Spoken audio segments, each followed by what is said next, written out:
పాకిస్తాన్ నుంచి బతుకు తెరువు కోసం అని చెప్పి మొదటి దశలో డబ్బులున్నటువంటి ధనవంతులైనటువంటి వాళ్ళు బ్రిటన్‌లో వెళ్లి సెటిల్ అయ్యి, అక్కడ వ్యాపారాలు పెట్టుకొని, ఆ వ్యాపారాల్లో పని చేయడానికంటూ అక్రమ వలస మార్గంలో పాకిస్తానీలని బ్రిటన్‌కి తెచ్చుకున్నారు. అంటే వీళ్ళ షాపుల్లో, వీళ్ళ వ్యాపారాల్లో పాకిస్తాన్ నుండి ఇలా వలస వచ్చిన వాళ్ళు బతుకుతుంటారు. పాకిస్తాన్‌లో రూ. 10 వస్తే, అదే బ్రిటన్‌లో వచ్చేటప్పటికి రూ. 10 వచ్చిందంటే, ఇది రూ. 1000తో సమానం. అక్కడ రూ. 10 ఇక్కడ రూ. 1000. కాబట్టి ఇక్కడికొచ్చి బతకడం ప్రారంభించారు. అలాగా అక్రమంగా వలసొచ్చినోళ్ళందరినీ కూడా బ్రిటన్‌లో శరణార్థులుగా గుర్తించి వాళ్ళందరికీ కూడా ఉండటానికి ఉచిత ఇల్లు, చదువుకోవడానికి ఉచిత విద్య, తినటానికి కొంత ఏడాదికి నెలకింతని డబ్బులు ఇయ్యటం అక్కడ బ్రిటన్ చేస్తుంది. వాళ్ళ చేత అది చేపిచ్చి వీళ్ళు కొంచెం ఇచ్చి వీళ్ళు వాడుకుంటారు పాకిస్తాన్.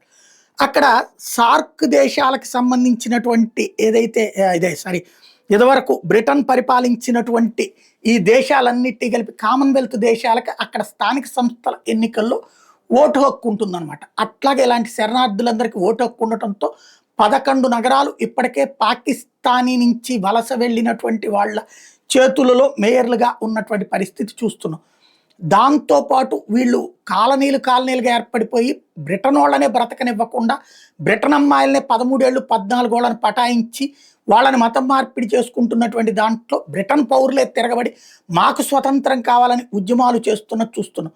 అయితే గ్రూమింగ్ గ్యాంగ్స్ అంటూ ఈ పాకిస్తాన్ పిల్లకాయలు చదువులు లేకుండా, సంధ్య లేకుండా, ఉద్యోగాలు చేయకుండా, ఉపాధి చేయకుండా బ్రిటన్ అమ్మాయిలు పటాయిస్తే వాళ్ళకి ఇంతని చెప్పి డబ్బులు ఇస్తున్నారు మత పెద్దలు అన్నటువంటి విషయం. తద్వారా ఆ తర్వాత ఈ అమ్మాయిలకి తల్లిదండ్రుల నుంచే సంక్రమించే ఆస్తికి వీళ్ళు వారసులు అవుతున్నారు. చివరికి వీళ్ళని మతం మార్చుకోమని ఒత్తిడి చేస్తున్నారు అన్నటువంటి ఇష్యూ నడుస్తా గ్రూమింగ్ గ్యాంగ్స్ వ్యతిరేక ఆందోళన జరుగుతున్నాయి. అయితే తాజాగా ఈ గ్రూమింగ్ గ్యాంగ్ స్కాండల్లో 7గురిని అరెస్ట్ చేశారు. సెక్సువల్లీ ఎక్స్‌ప్లాయిటింగ్ టీనేజ్ గర్ల్స్ అంటూ వీళ్ళకి రేప్ చేసినందుకు, అట్లాగే ఇతర 5 సంవత్సరాల శిక్షలు పడింది.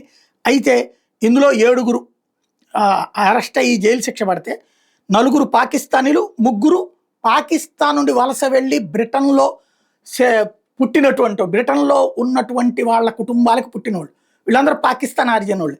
కానీ బ్రిటన్‌లో ఉన్నటువంటి మీడియా దీన్ని ఎలా ఫోకస్ చేస్తుందయ్యా అంటే, ఏషియన్ మెన్ అంటే పాకిస్తాన్ మెన్ అని కాకుండా ఏషియన్ మెన్ అంటే ఏషియా మొత్తానికి శ్రీలంక, భూటాను, నేపాలు, భారతదేశం, చైనా ఇట్లా అందరూ కలిపి అన్నటువంటి కోణంలో ప్రొజెక్ట్ చేస్తుంది.